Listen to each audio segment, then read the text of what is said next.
Hey guys, in this video, I'll show you how to deploy an Astro project with Bolt.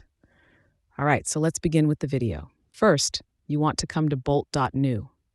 You're going to need a StackBlitz account in order to actually use Bolt. So make sure that you have a StackBlitz account and that you're signed up.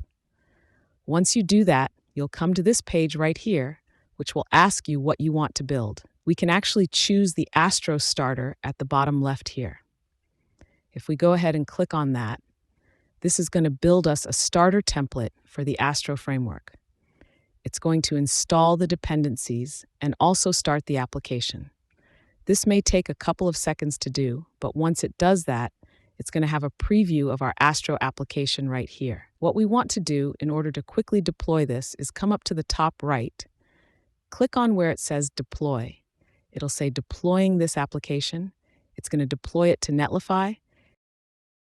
Then it will tell us that our Astro application has been successfully deployed to Netlify. Now we have the option to view our website live. We can click this link, and it's going to open up our Astro application we just created.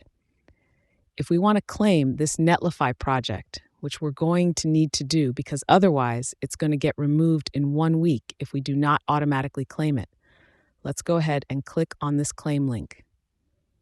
We're going to need to log into Netlify in order to get this to work. It's going to bring us to this page that says Netlify your Bolt projects.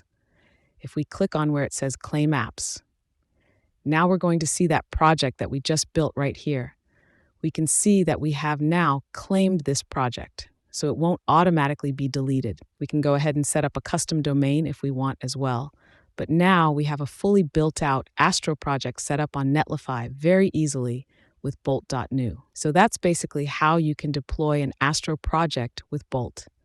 And that's it for this video. If you find this helpful, consider subscribing and giving this a big thumbs up. Thanks.